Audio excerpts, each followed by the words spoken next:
Welcome to The Explainer. I am absolutely thrilled to have you here today because we're about to unpack one of the most fascinating turning points in modern tech. Look, we hear a ton about transformers today, right? But to truly appreciate the massive revolution that kicked off in 2017, we have to look backward first. We really need to dissect the mathematical and physical limitations of the systems that came before it, specifically the recurrent neural network, or RNN. So buckle up, because we are going to explore exactly why that old system was fundamentally broken and why a radical new approach wasn't just nice to have, it was absolutely necessary. Okay, let's dive into our roadmap for today. We'll be making sense of sequences, looking at how RNNs actually work, breaking down their 3 fatal flaws, looking at some patches before the cure, and then finally exploring the paradigm shift. Starting with Section 1, making sense of sequences, when order equals meaning. Some data just inherently has an order to it. A sentence is literally just a sequence of words. A weather forecast, a sequence of atmospheric states. A satellite time series is a sequence of images. And in all of these cases, order is everything. The dog bit the man obviously means something entirely different than the man bit the dog. To teach machines to actually understand this, researchers use a benchmark task called sequence-to-sequence translation. This is mapping one sequence to another, like translating English to Italian. And notice that the input and output lengths don't even have to match.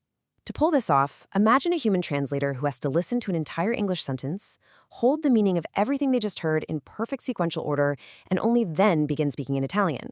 Before 2017, the absolute state of the art for this monumental task was the recurrent neural network.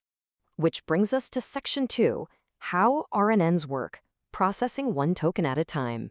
Because an RNN processes data in a strict step-by-step sequential order, it relies entirely on a single vector called a hidden state. Think of this hidden state as the model's running memory. As it reads through a sentence, all the information is being constantly compressed into this one mathematical space, which gets passed from one step to the next.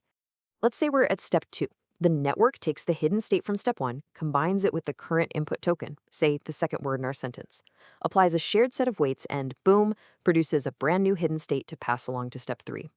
You can basically think of this compact formula as an endless repetitive loop. Actually, it's exactly like a game of telephone. Think about it. Each person in a line hears the message from the person right before them, adds their own little interpretation or tweak, and passes it on to the next person. Nobody at the end of the line hears the original message directly. They only hear the highly filtered, combined memory of everyone who came before them.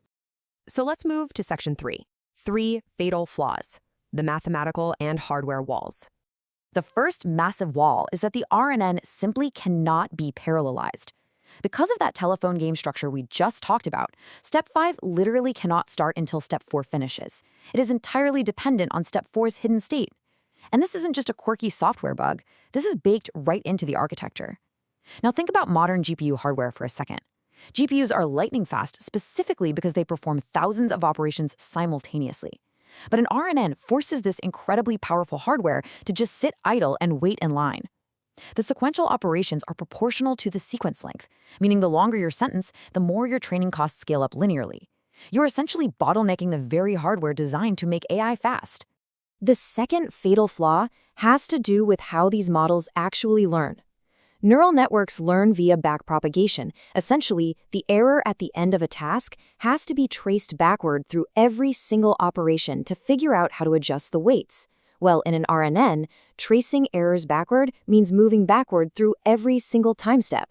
Imagine a 50-word sentence. The learning signal has to pass backward through 50 separate multiplications before it can tell the network how to adjust its understanding of the very first word. Just like a message passed backwards down a line of 50 people, things get wildly distorted. And this creates a massive, massive problem known as the vanishing gradient. Repeated multiplication is highly unstable.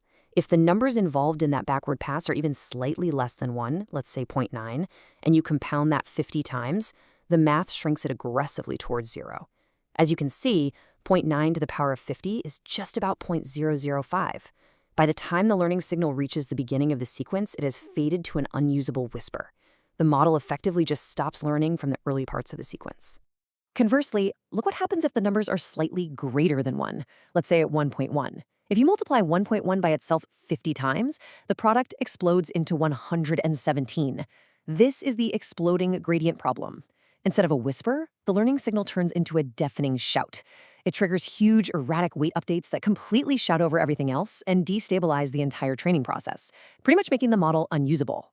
Which brings us to the third fatal flaw, long-range dependencies. And honestly, this is what actually breaks model quality out there in the real world. Consider this sentence. The satellite that was launched in 1972 and operated for nearly a decade before being decommissioned was the first of its kind. For a model to correctly choose the word was, it has to connect it all the way back to the word satellite, 12 steps earlier. In an RNN, the memory of satellite has been completely diluted through 12 rounds of mixing and compressing. And because of the vanishing gradient we just looked at, the model never gets a strong enough signal to learn that distant connection in the first place. Ultimately, what we are really talking about here is path length. That's the physical, computational distance between two words. For a recurrent layer, both the sequential operations and the maximum path length grow linearly, which we represent by O of n, where n is the number of steps. If words are 50 steps apart, the path length is 50. But for the self-attention layer, it operates in O of 1, constant time. Its path length is exactly 1, no matter how far apart the words are in the sequence. And the rule of thumb? The shorter the path, the easier it is for the model to learn. Section 4, patches before the cure, band-aids on a broken system. It's important to note this didn't all get solved overnight. As early as 1991, Hochreiter formally identified the vanishing gradient problem. To fix the memory issues, LSTMs were introduced in 1997 and GRUs later in 2014. These added clever gating mechanisms, basically little-learned switches deciding what to keep and what to forget at each step, letting information flow further back. Researchers also introduced gradient clipping to cap those exploding gradients at a hard threshold. By 2014, they even introduced attention, literally bolting it onto the side of recurrent models so the decoder could look back at previous states. And hey, these are genuine state-of-the-art improvements. But, and this is vital to understand, none of them fix the fundamental sequential bottleneck. At the end of the day, the GPU is still waiting in line. That leads us right into Section 5, the paradigm shift, dropping recurrence entirely. In 2017, a team of researchers led by Vaswani published a paper with a truly legendary title, Attention is All You Need. They realized that the only way to solve the sequential bottleneck, the vanishing gradients, and those tricky long-range dependency issues all at once was to take a radical step. Just throw out sequence-aligned recurrence completely.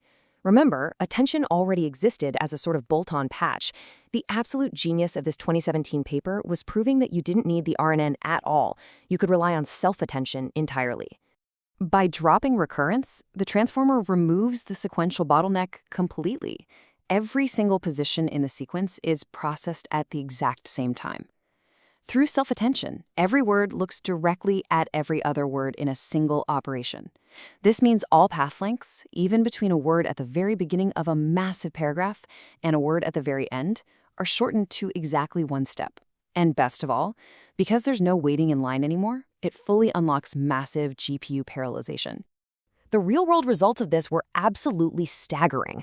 Thanks to this complete structural breakthrough, the original base transformer model reached state-of-the-art translation quality in just about 12 hours of training on 8 GPUs. That was a tiny fraction of the time and compute that competing recurrent systems required. This wasn't just slightly better, it meant researchers could suddenly train vastly more complex models in a fraction of the time, literally changing the economics of AI overnight. It was a total paradigm shift in efficiency and capability. But wait a second. We've solved the bottleneck by throwing out sequential processing, right? We process every word at the exact same time. But going all the way back to the beginning of our explainer, we established that in sequences, order equals meaning. So I'm going to leave you with this provocative thought. If everything is processed in parallel at the exact same time, how in the world does the model know what order the words were in? To find out, you'll have to explore the absolute genius of positional encoding, but that is a story for our next explainer. Keep learning, keep questioning, and I'll catch you next time.